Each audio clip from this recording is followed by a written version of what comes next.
What's your take? Here's my take. You ready? I'm ready. It's springtime. It's summertime. It's getting warm outside. I absolutely dislike this weather, my friend.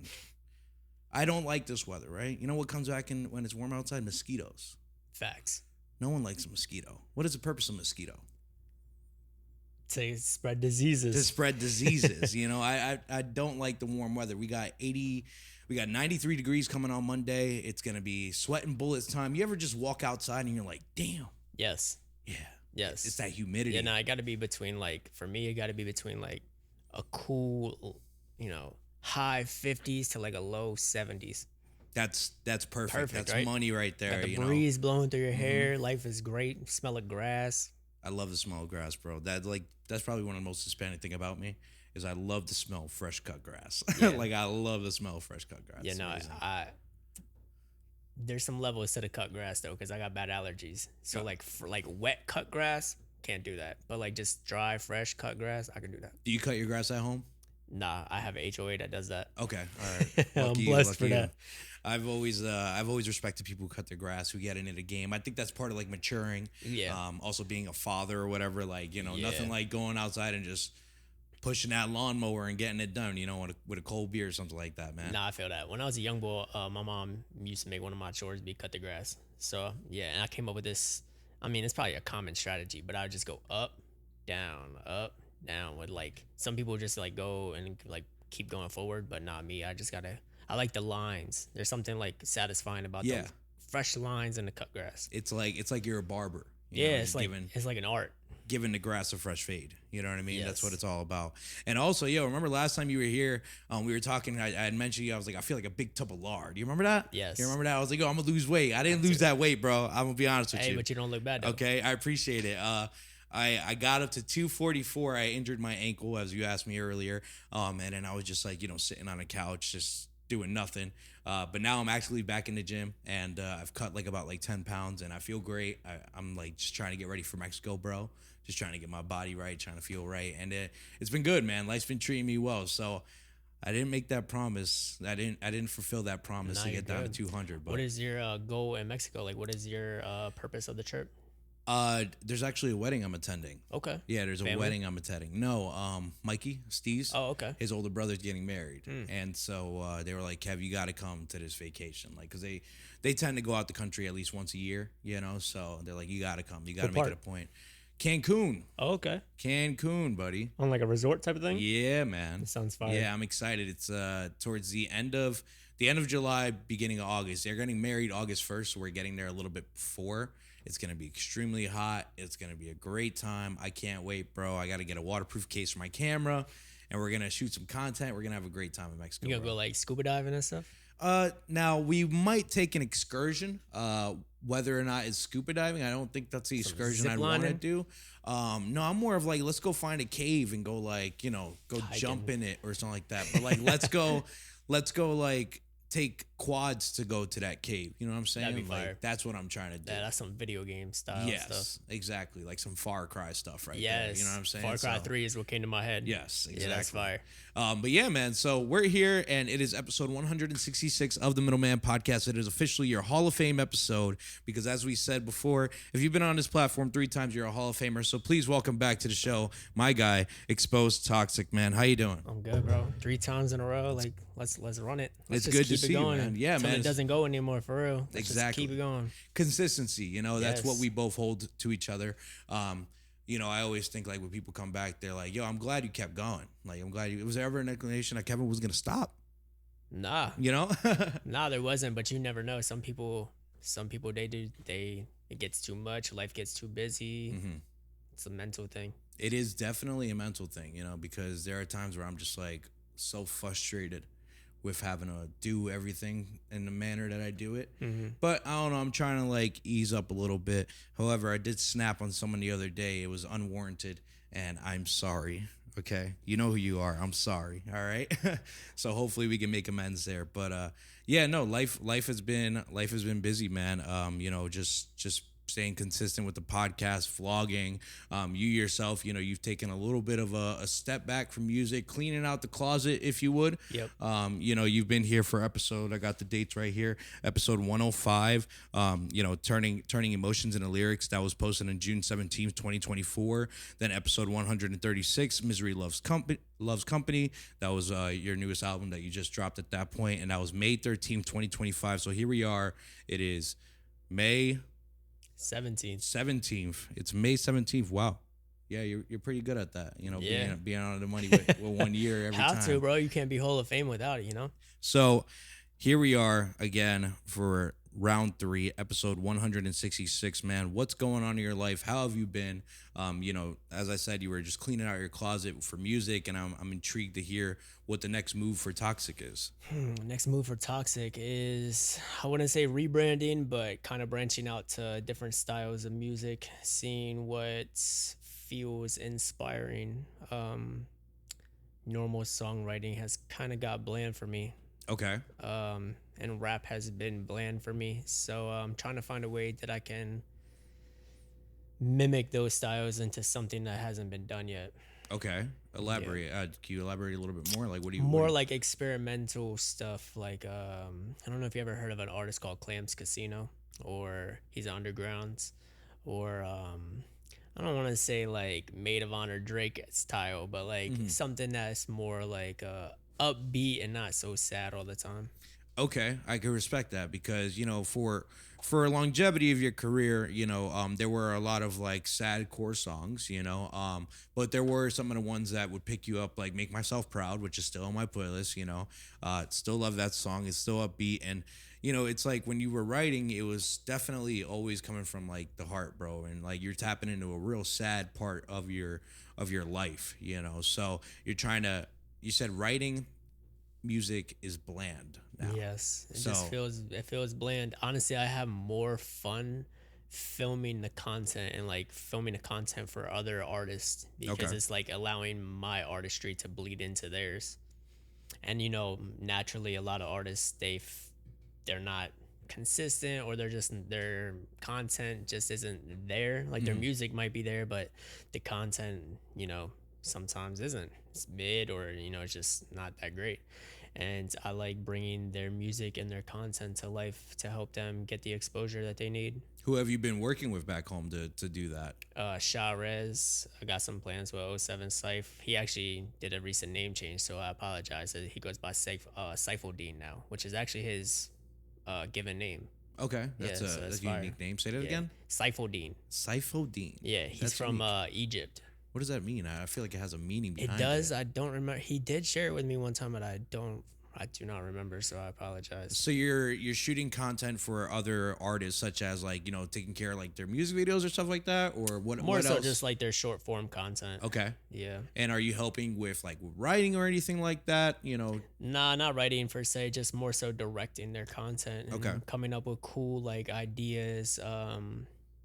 Like some of the Sha Rez clips that he had just dropped, I directed, and basically, there was like, we had a chain link fence, and my camera that I had just recently got the lens can go through that. So it was hyper focused on the chain link itself, and then I had him walk in the frame, and then I zoomed in through the chain link. Yeah. And then it blurs the chain link and focuses on him. That's sick. So it makes it like the tunnel vision in a way to see him. So it's like, it's different than just like posting up at a random area and just performing your song. It's like more interesting to watch to the eye.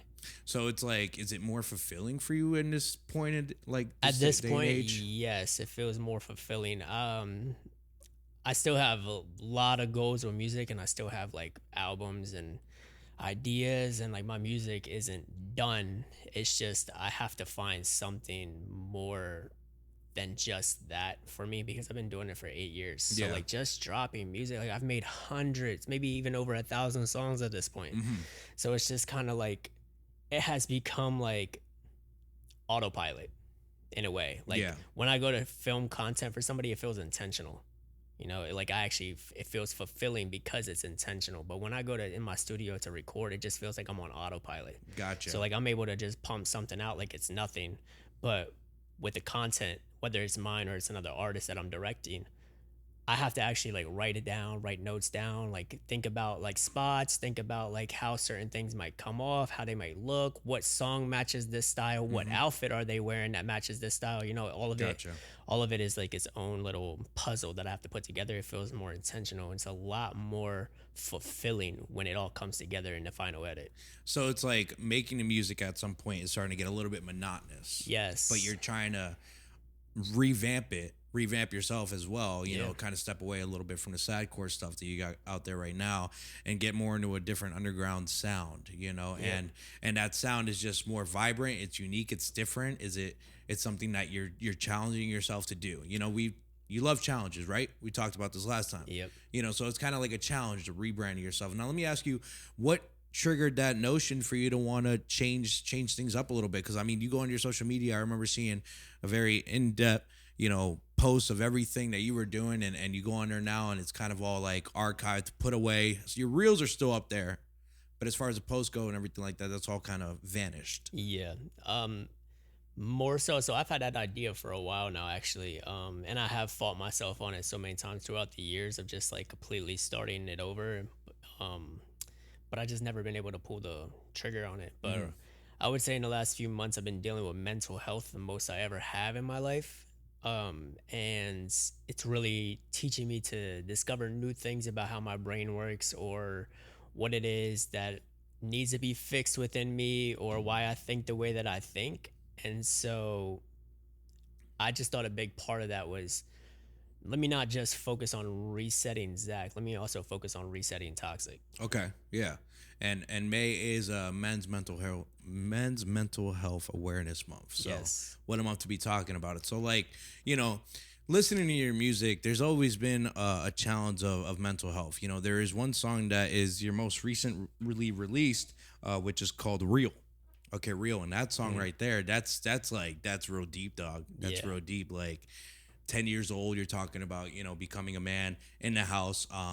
Whoever the father was or father figure in your life lost a battle, lost his soul, and then you talked about how you were basically taking on that role so you can help your sister who's six not take on that responsibility, and that just what comes with trying to mature early at a young age. Yes. And so that song in itself, just that is really prominent on your emotions, things that you've battled with your head. Even asking like, how do I take my life at the age of 16, Hmm. right? Stuff like that. That's Yeah. deep, bro. Yeah. That's The deep. funny thing about that is, a lot of people, I've, so like I haven't really rapped like that since 2020, maybe even before that. Hmm. But that song actually was never going to be released. I actually made that song back in October and of last year, and I freestyled that. I was just punching in, and really, it was just one of those nights where mental health was really, really bad for me. Like, Yeah. really bad. Like, I just was in a very bad headspace. I could not get myself out of it.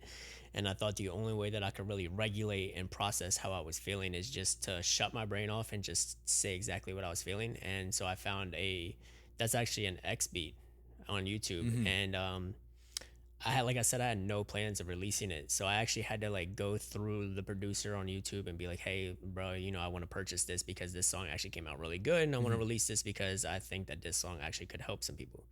And then, I worked it out with him and whatnot and got a license for it. And yeah, and then decided to release it. And it's, it is not like any other thing I've dropped in the last 2, maybe even 3 years, Hmm. but I felt like it needed to be its own thing, which is why the cover art for it is also different. I wanted it to stand out in the discography. True, true. You had a very uniform type of cover art that you were Yes. dropping in 2025, but you've gone through all that with the mental health, man, and that's like when you release that song, what was the response from the public when you released it? Because that's something that maybe even your closest friends didn't even know that you were going through. Funny enough, I don't think anybody really highlighted the things that I was saying in it, but they were more like you got to drop this, like this is deep, like people can relate to this, Hmm. like this is a different side of you that a lot of people don't really know, like you're pretty much telling your life story in a song. And yeah, and I agree. I also have another one that's very similar to that style. I have Okay. not dropped that one. On YouTube I did, but I did not drop it on Spotify. But that song is called You Can't Save Me. You Can't Save Me. Hmm. We'll talk about that song right here, right now. What's on in that song? In that song, I am talking about things that I realize is wrong with me, things that I've avoided. And then I talk about friendships that have been broken because of those things that were wrong with me that I was too prideful or egotistic to see with myself. Mm-hmm. And then I pretty much like in that song, I name drop those friends and I'm pretty much like admitting to my wrongs in that song. Mm-hmm.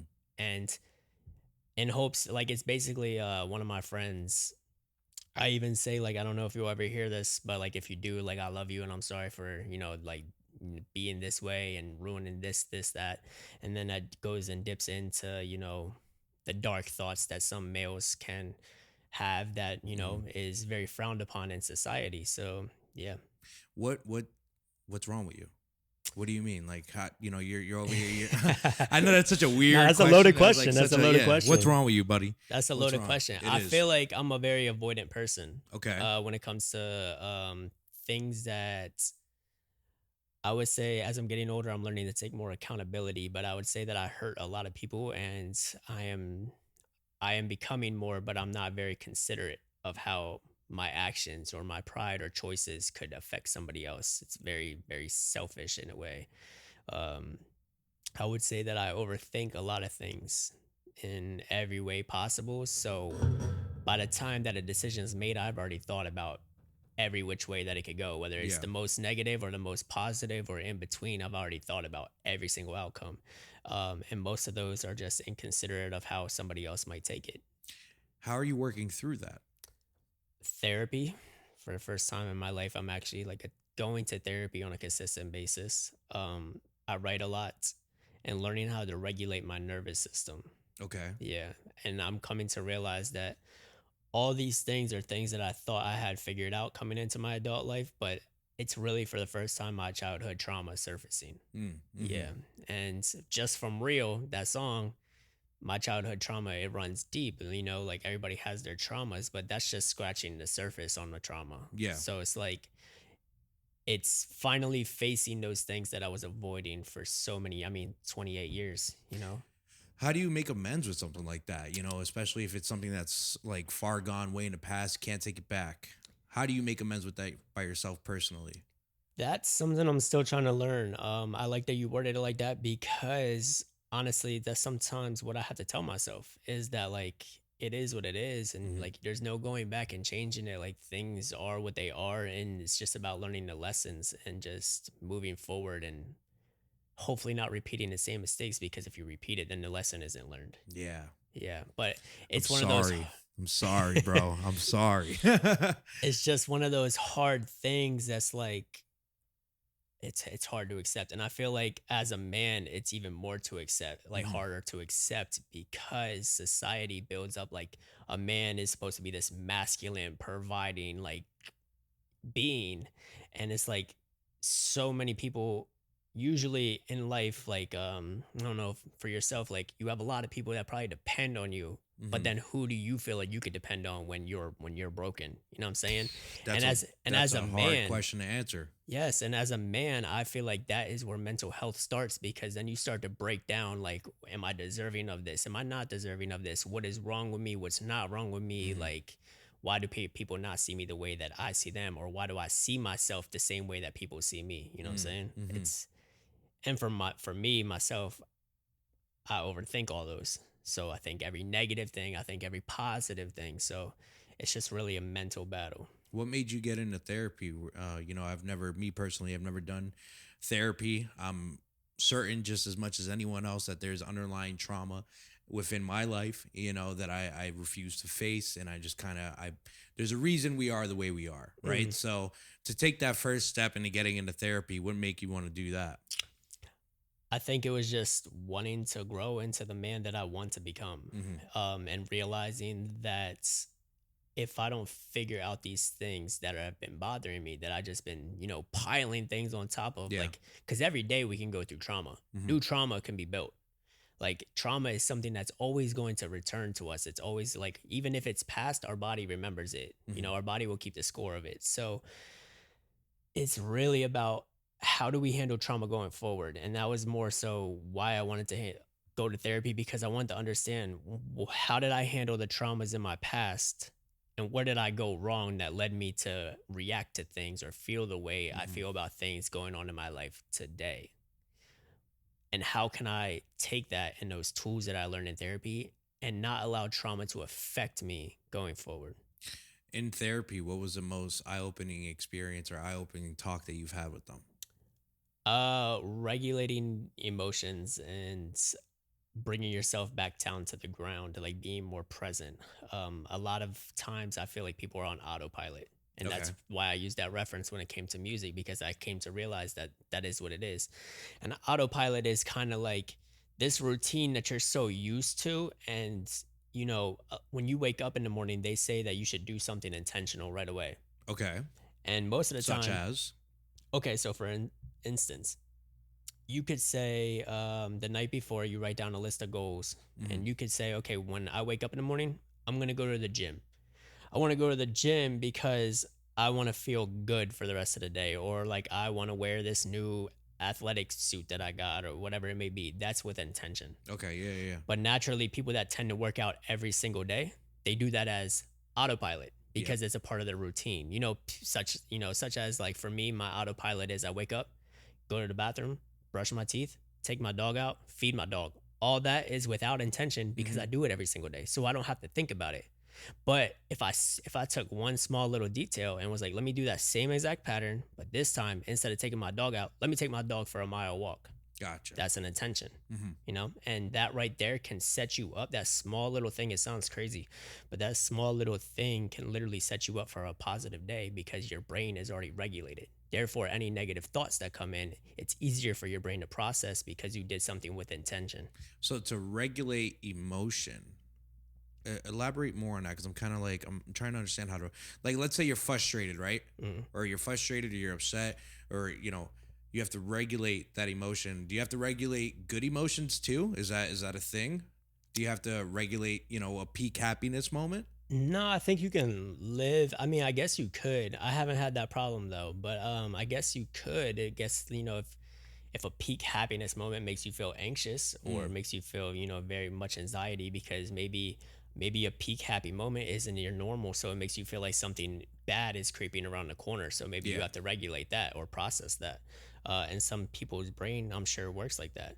For me though, I don't handle rejection well because Okay. I have ADHD, which has RSD, which is like rejection something disorder. It's like rejection syndrome disorder or something like that. And Hmm. that just means that, like, say I have a dinner plan and I've had this dinner plan for a month or so with some friends.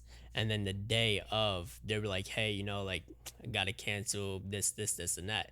It's not that it destroys my whole day, but it would destroy my mood. And I'll be like, oh, like, I guess I just wasn't like cool enough to go out to dinner. But that's just how my brain works. It's Hmm. not like I want to think like that. It's just how my brain and my ADHD and my traumas as a child have led me to think.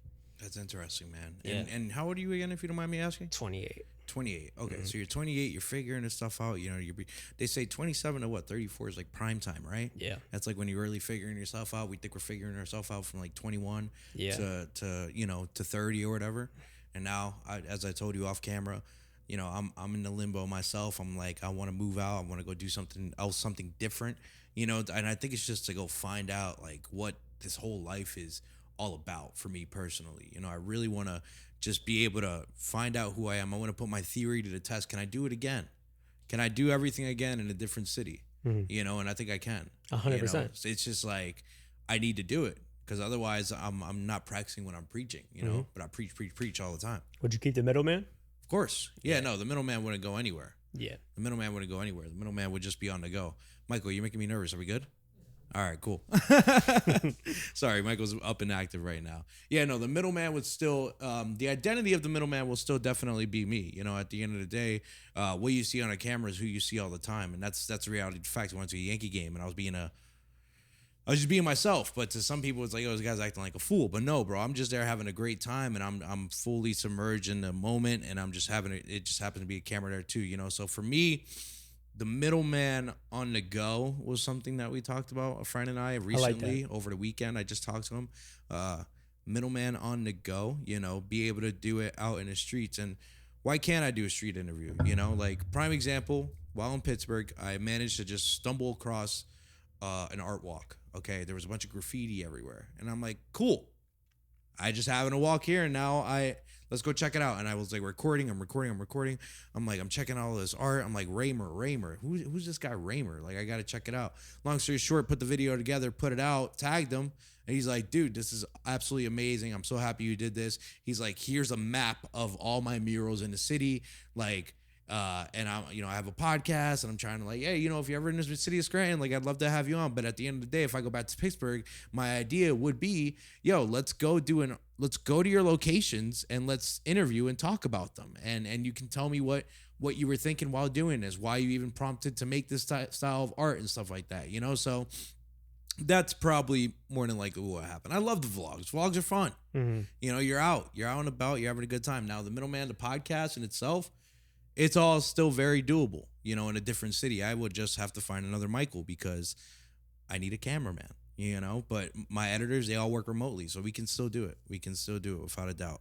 So, you're going through all these emotional changes. You had mentioned ADHD, just diagnosed with it, fully diagnosed with it. I think everyone may say that they do have a speculation that you may have ADHD or maybe a little bit of autism, and you were officially diagnosed with that.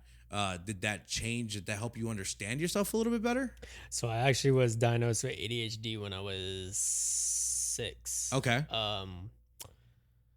My entire life, just like anybody that's probably watching this, I thought ADHD was just like, oh, you can't focus on things. Okay. It's actually the complete opposite. ADHD, actually, because I did a lot of research, bought some books. ADHD is actually the opposite way. What it does is you overly focus on things. The reason why when you're in school that you think you can't focus on things is because your brain isn't focused on what it needs to focus on. It's focused on the things that are usually outside of school because you're a kid. You don't want to be in school. So for me, now that I'm an adult, I will either hyper focused on work. So then I feel like I got to work to the point where I'm burnt out. Yeah. Or I'm hyper focused on depression, or I'm hyper focused on anger, or I'm hyper focused on being happy, or whatever it may be. Excuse me. That also comes with a lot because, like I said, RSD, which is rejection syndrome disorder, that actually is a branch of having ADHD. It is feeling like you are easily rejected because your ADHD will hyper focus on the smallest things. So like something as simple as like you say something to your friend and they suck their teeth, but maybe they just do that naturally. They don't realize they did it. Your brain, your ADHD is now going to hyper focus on that body language and be like, well, what did I do? And then it just goes down this rabbit hole of like loudness. And I don't want to say it's like voices in your head or anything, because it's not literally voices in your head, but it's like so many thoughts hit your brain all at once, like hundreds of them just hit your brain all at once to the point where you're just overstimulated and you might just go silent. And to some people it could come off as like you're shutting them out, you're writing them off, or you're stonewalling them, but really it's just that your brain is just flooded with overloaded. Yes, and it's just like you don't know what to even say. And then that's where I said that I want to go to therapy, because sometimes in those moments where my brain was like that, I would get disrespectful with people, or I would like, shun them off, or like not understand what their perspective is because I'm only focused on how I'm feeling. Yeah. So like really it's regulating, processing, and trying to learn how to communicate better so I can communicate what is going on with me and what do I need from them in that moment to not make it worse and to not also hurt their feelings. You also need someone who's going to be understanding of that as well. 100%. Yeah, man. That sounds like it's a real eye-opening experience to just be able to start to truly understand that as a person, bro. And it's going to develop you as a character as well as the music as well, with the shift and how you want to create your own music and how you want to put out your form of art, definitely tapping into a different style of work with working with other artists and hyper focusing yourself on just writing, directing with intention, as you said. It's just seems like it's coming a long way and it's helping you a lot. Yep, it's helping you a lot for sure, man. And so let's just talk about some of the music that you cleaned out the closet, right? I did. Why do we do that?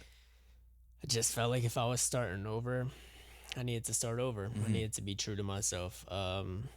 I felt like when people discovered me, one thing I didn't like or I was embarrassed of was like them going back and listening to my old stuff and Mm, then, labeling that or labeling me as that. And a lot of people would label me as a rapper, and I don't want to be labeled as a rapper. I mm-hmm, want to be labeled as a music artist. mm-hmm. So I felt like I just needed to let those things go. Like, and the real fit, like, they're still out there. Yeah. They are still out there. Like, they're on SoundCloud, on YouTube, whatnot. So, like, the real diehard Exposed Toxic fans, they'll find it. They'll be able to find it. But, So. like, the people that are discovering me, you don't need to find it. Not until you become an actual, like, diehard fan. I respect that. Yeah. Yeah, I respect that completely, man. So the new identity that you want to build for Exposed Toxic and Zach, who is that? Who do you want to become? I want to become Zach. You want to become Zach? Okay. Yeah, I want to All right. become my natural, normal self. Not that the music ever wasn't authentic, but like I feel like for the longest time when Exposed Toxic like blew up, somewhere in my trauma and who like the way that I was like wanting to be viewed, there was a fine line between who Zach is and Exposed Toxic is. Mhm. And for the longest time, for years, I would just focus on Exposed Toxic and this is how Exposed Toxic feels, this, and that. But I never really took the time to just step back from Exposed Toxic and focus on Zach. And then I had this conversation with somebody I used to work with at an old company of mine, and he was like, "Whoa, you're both the same like being. So why does it have to be different?" Mm-hmm. And like it took me a while to really break that down, but recently I've been breaking that down, and I'm like, okay, like why does it have to be different? It doesn't. It doesn't. It shouldn't be. Yeah. Honestly, it really shouldn't be. Yeah, no, it should not It be. should be authenticity all through and through. Yeah, and the thing is like it is for the most part, but like okay, for instance, like Zach is usually like this introverted person that's just a homebody and likes to just be him like by himself. Doesn't really like to talk much unless it's like his close friends. Yep. Exposed Toxic, when he goes to like shows and events, he has to like it has to be the complete opposite, because then he gives off this persona that like you're too good for somebody, but that's not how I view myself at all. Mm-hmm. So like I have to force myself to be extroverted and go out of my way to create opportunities for that. And then like recently I'm just like, why is one way that and why is the other the opposite? Like, Mm-hmm. so obviously there's problems with Zach, there's insecurities within Zach, but there's not insecurities in Toxic. So then that's when I really wanted to dive in, and that's where therapy is helping me. Yeah. So it's like, you felt more free as Exposed Toxic. Yes. And then with Zach, you were introverted, So Yes. trying to combine them and put them together, it's like what is it? An introverted, like primarily introverted person, but extroverted when he needs to be, and that's what you're trying to get through and work on. That's pretty dope, bro. It's like how's that been for you lately? It was good. It was like, it was like not fair to myself to give myself like an imposter syndrome in a way. Mm-hmm. Yeah, and we all go through that at some point. 100%. Yeah, it wasn't fair to myself. So really, like I feel like the rapping part of me, like I love rapping and whatnot, but like rapping is not what I enjoy doing. I felt like I was doing rapping because at the time that I started making music, everybody was making rap. So I'm like, oh, I gotta make rap. I have to make rap. I gotta dress this way. I gotta dress this way to be a rapper. And all of that was authentic. All of that was me and the way that I dress, because I didn't dress like other rappers do. But I just come to learn that like you don't gotta be the rapper from York. Like you can just be the artist from York that blew up. Gotcha. Like it doesn't have to like, because it's hard, because where I'm from, off the top of my head, I can only name 3 other artists that are. Chavez. No, I'm saying like 3 other sorry, my artists, apologies. 3 other artists that have my style of music. Okay. Yeah. The rest are all rappers, and Chavez falls into the rap, like into the rap scene, and even Saifuddin, he falls into the rap scene, but he's on his like conscious wave of rap. yes, Like capital C's. Yes, which just that's not a normal thing in York. York is more so like, let's talk about the street life.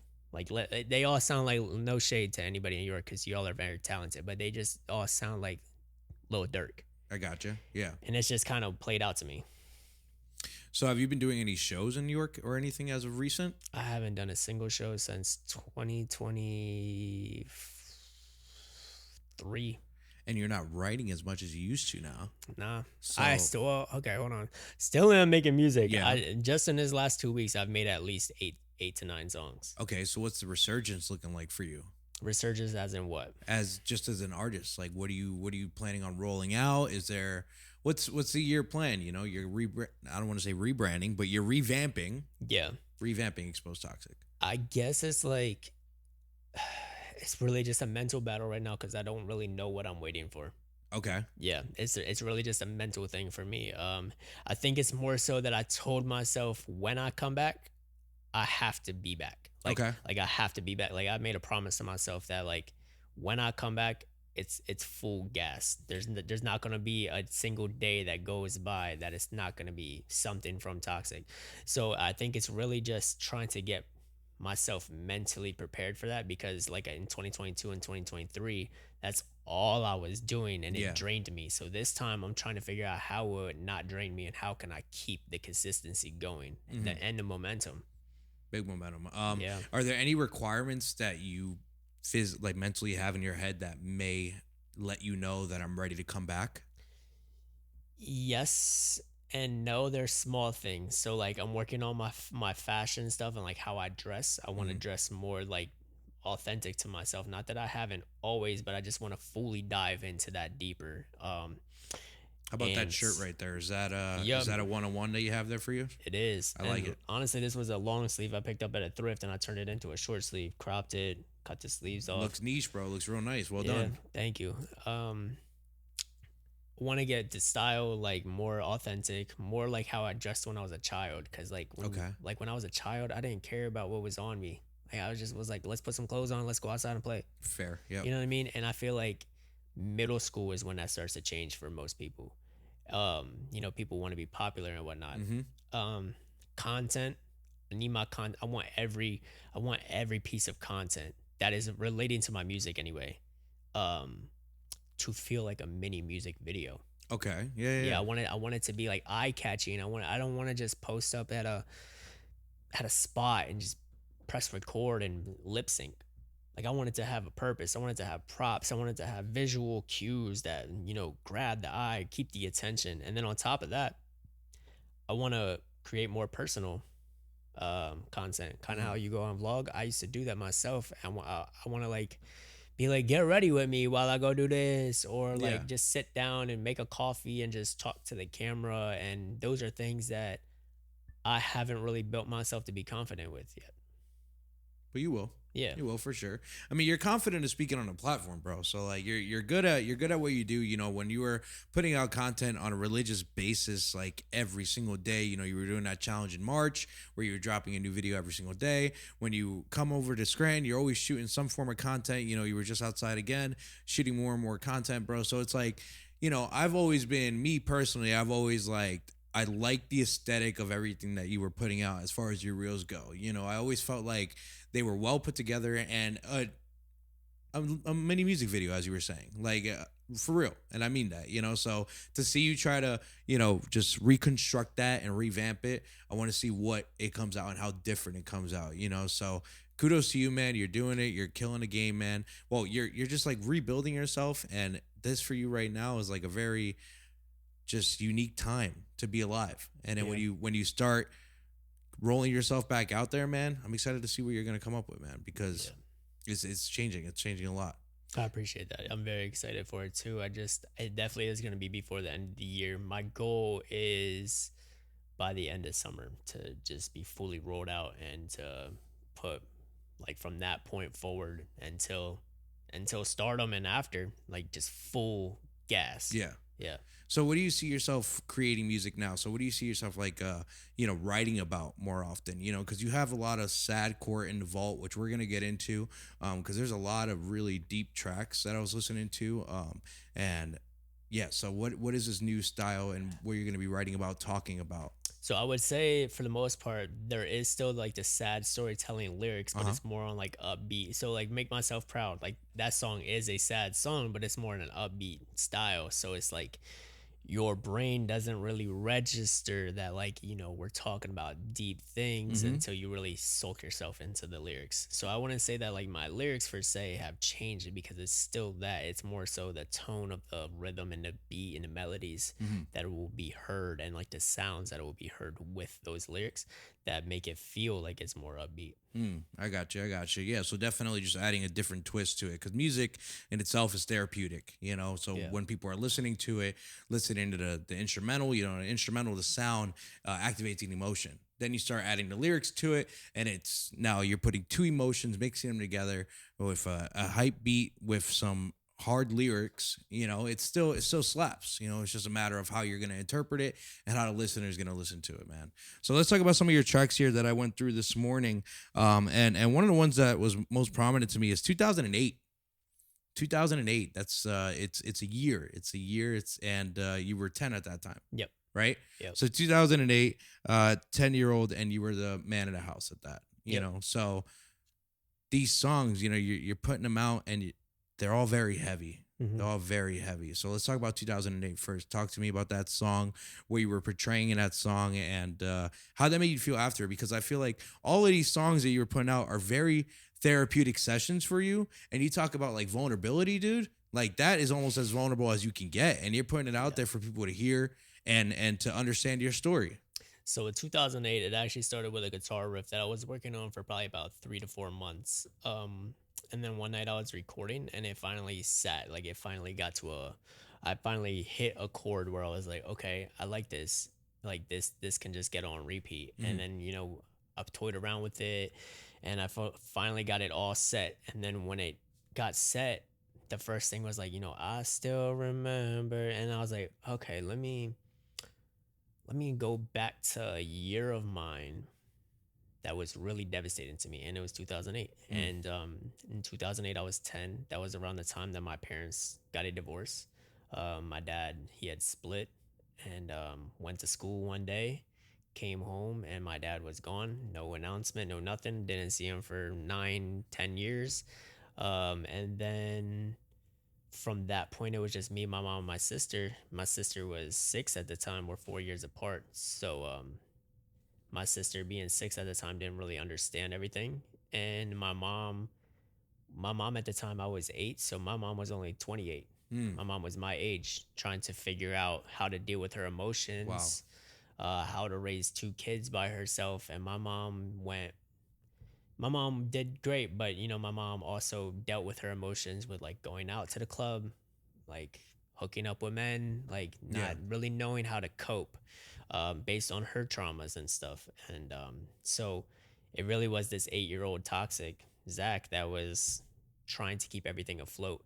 Um, that song, I'm talking about that. And for the first time, I actually exposed something that a lot of people, not even my closest friends, know about me. But I actually had my mother had a miscarriage of some sort, Mm. where my brother was actually born, and he had passed away after a week of being born. In the hospital, he had passed, Wow. and his name is Aaron. And I literally referred to him. I say that I feel like my parents' marriage fell apart after Aaron passed. Mm. And then I go on to say that I feel like, my parents held resentment turned to pain, and pain turned to violence, which chose me to blame. So, Yeah, that's so yeah, fire, it's a bro. very Yeah. vulnerable line, and actually, that's one of my favorite lines that I've ever word played with, and Yeah. actually like ever wrote, because I feel like it just saying it out loud in just a normal sentence is a very chilling. It's a very chilling line. I agree. I agree. The Yeah. AC just turned on too, bro. On a real like that is a heavy song. 2008, man. So that year was very very detrimental to you. Things changed, and I'm trying to think myself personally. I was in the 5th grade when I thought the guy who was my father left. He turns out he wasn't my father. Crazy, Mm. but he was like a real big father figure in my life, and I could relate, man. I feel like it was the same thing. Went to school, came back home, not there, and I just bawled, dude. I bawled for a Yeah. long time, man, and I was a middle, so I was, for you, your sister, my older brother became the way he is because he had to become that man. I say this all the time. My older brother and I, we're like opposites, okay? I'm free float, butterfly, flying out there trying to talk to everyone, and he's like the security guard. Mhm. and that's just how he is. Yeah. That's how he is. I can't blame him, but that's how he is. And he is working on himself. He's a lot more easier going. He's not who he used to be. And it's impressive. He's 30 now. I'm 28. And just thinking back, like I understand that. I understand it completely, man. Just Yeah, I mean, after 10, I really didn't have a childhood, which yeah. also in that song, I go on to talk about, being in the sixth grade and like my friends are going home to play Call of Duty, which at the time I believe was like Modern Warfare 2. It just Uh-huh. came out. My friends were going home to play those things and like to do all that. But before I was able to go and do the things, I had to go walk to my sister's school, pick her up, make her a lunch, dinner, Mm-hmm. whatever it was. My mom wouldn't be home until 8 p.m. So I would have to do all that. And then my mom would come home. She would, get us ready for bed, wake up, do it all over again. Rinse, watch, repeat, Yeah. man. Yeah. Growing up like that, man, I think it's sometimes a really good thing, if I'm being honest with you, because some of the easy basic chores that for us are easy and basic chores, for other people it's like they don't even know how to do it. And sometimes I feel like being put in those tough situations pretty much pushes us ahead in life. You're right. We're gonna lose a little bit of our youthfulness. But at the end of the day, I can't sit here and say that like I'm upset that I learned how to do my laundry at the age of 10, Yeah. or that I knew how to make eggs at the age of 10 or whatever like that. So it's a give and take. Every time there's good, there's a little bit of evil. We're robbed of our childhood, but at the same time we learn these skills that you're going to carry on for the rest of your life. And I sometimes think like what's a good man, right? A good man to me can provide. He can hold his own. He's self sufficient. Just in the household. That's all I'm talking about. I'm not even talking about like emotional or anything like that. Just self sufficient. And I think because of having to take on those responsibilities early on in life, I've been self sufficient on my own for many years. Now I will say what does suck is when you're sick and there's no one around, dude. That's like the worst time to be a self-sufficient person, because it's like, damn, like now you're just sick and you're struggling, man. Yeah. That's one of the worst things that can happen. So then another one, this one I think is gonna hit hard.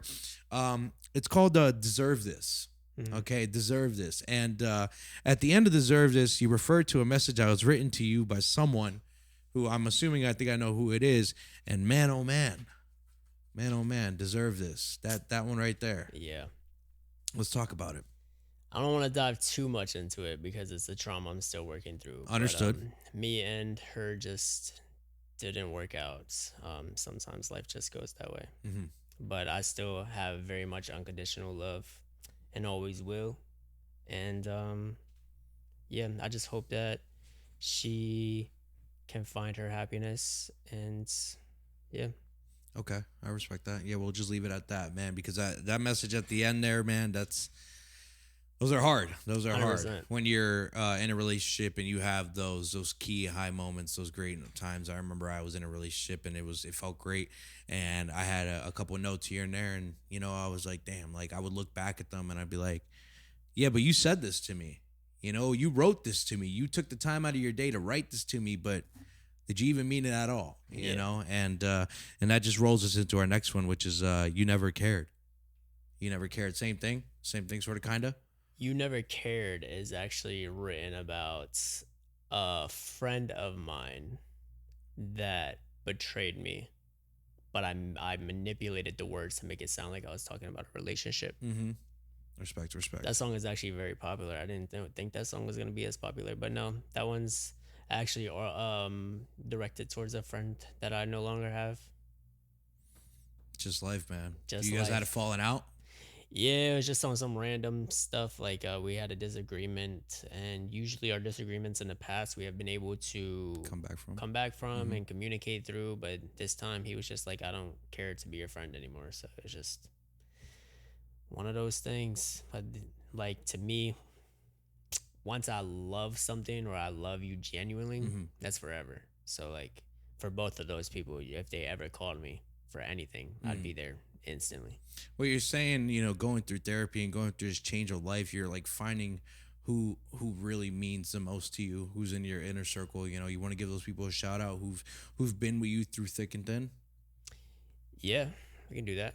Shalrez, Saifuddin, Vincent, my boy Brandon. Shout out Vincent. He's been here like 3 times too. Yeah. Um, yeah, I mean that's my main support. I would say my grandfather who lives in Florida, another main support. Those are my main like rocks that keep me grounded. They're like the ones that like when I feel like I'm alone, don't know how to get out of something. They have always been there with me for years. To help you get out of that, man. Yeah. Here, let's pick up the mood a little bit. Let's get into tea time. Not brought to you by, but inspired by Arizona iced tea. I'm also sweating a little bit, so I think I could use a drink here. Yeah. Cheers, my man. Green tea, flavor of the day. Here we go.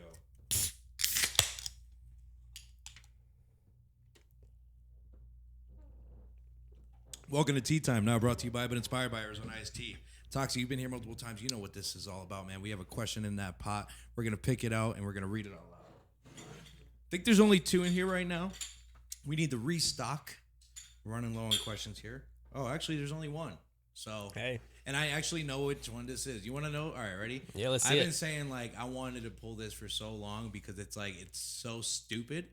Okay. But I think it's funny. So, like, if you rock with me, you rock with me, all right? So here Let's we go. This is the tea time question of the day. And now we have to officially restock. So, Michael, I need you to get your questions ready to go, all right? Here we go.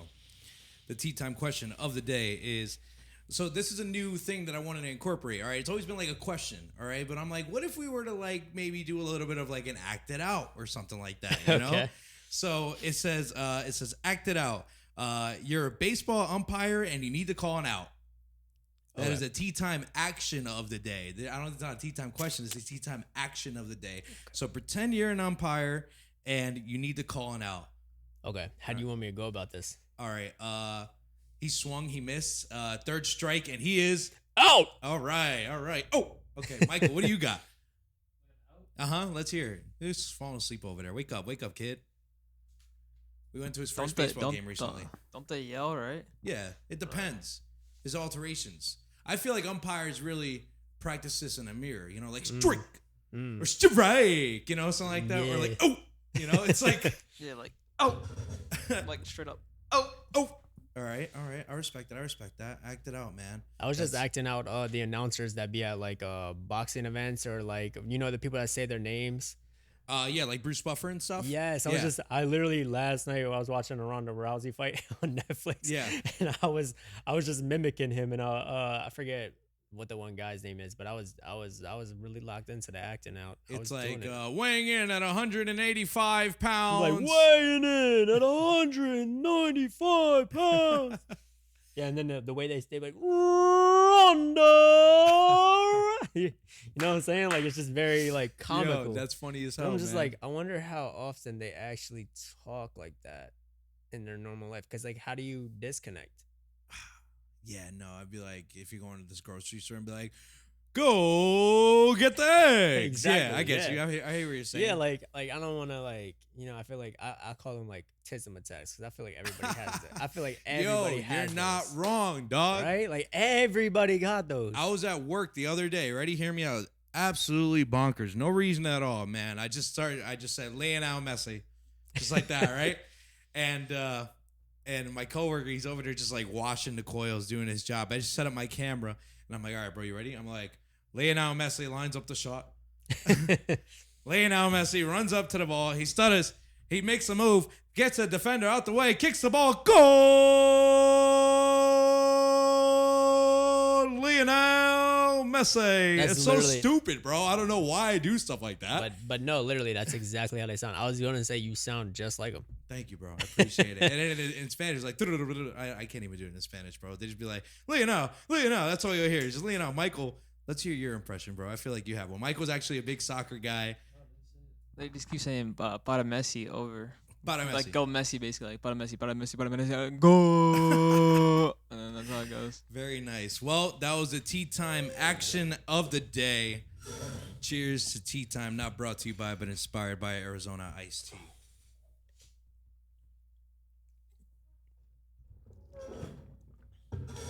So I have a couple more songs here.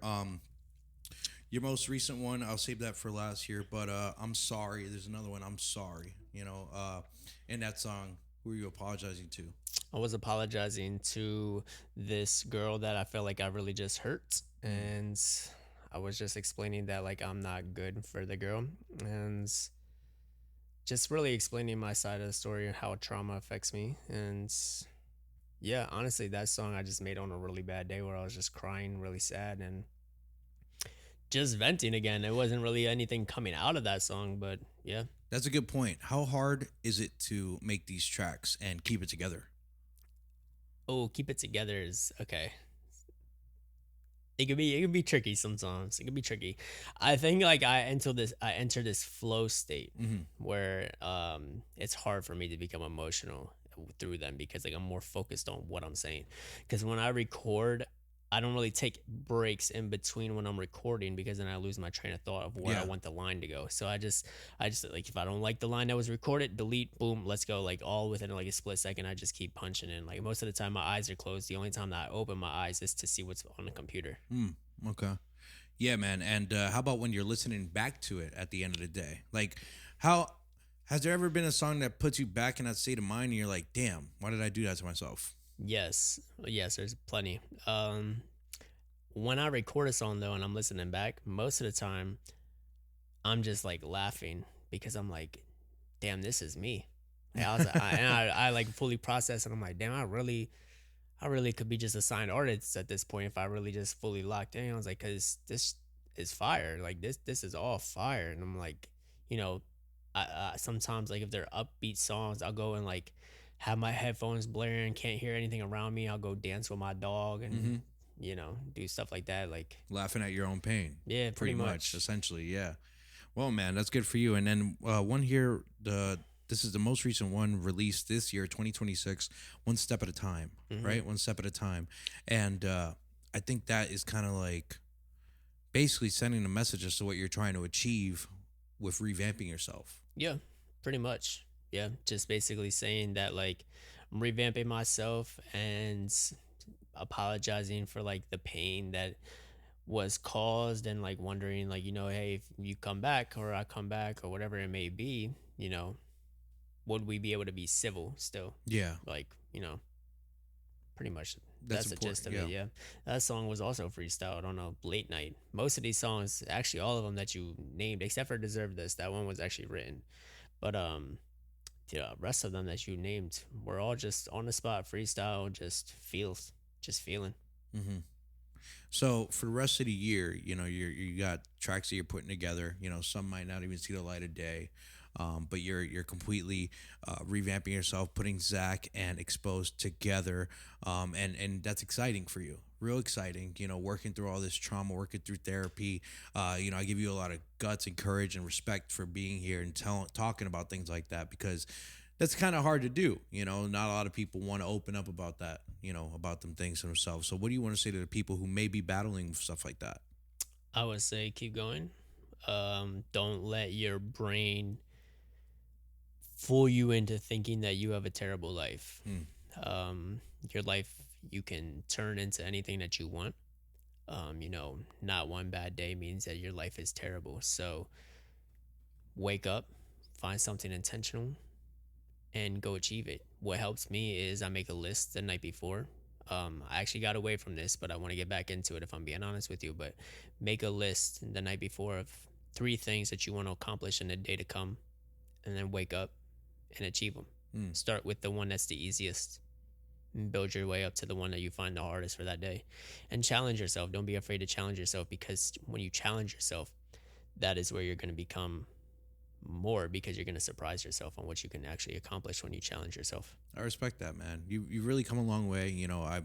I said last time like you seemed a lot more enlightened Mm. since the first time that I met you, right? Now the second time more enlightened. The third time you're piecing yourself together, bro. And I got nothing but respect for that right now because it's like you're just trying to figure out what's right for you, what's gonna make you happy, what's gonna fulfill your life. And, whether it's music or creating with other creators or, just sharing your story or having that conversation with someone, who really needs it. I respect it, man. You're doing it. I appreciate You're it. doing it 100%, man. And we're pretty much at the end of this episode. Can you believe it?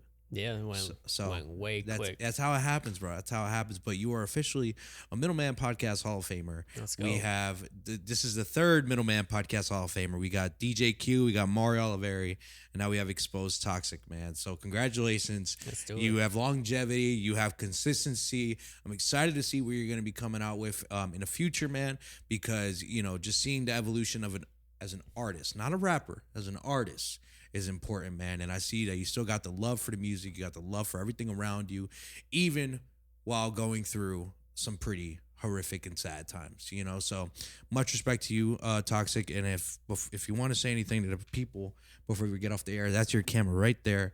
Say what's up, tell them what's going on and what to look forward to.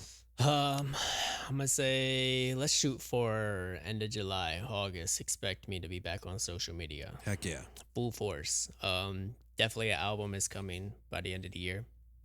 Did not forget about Love Letters I Never Sent. That will be coming out too, even though it's technically already out. But I'm gonna add, for the wait, I'm gonna add probably like 5 more songs to that. So I would say by the end of the year, expect a good 20 songs by the end of the year.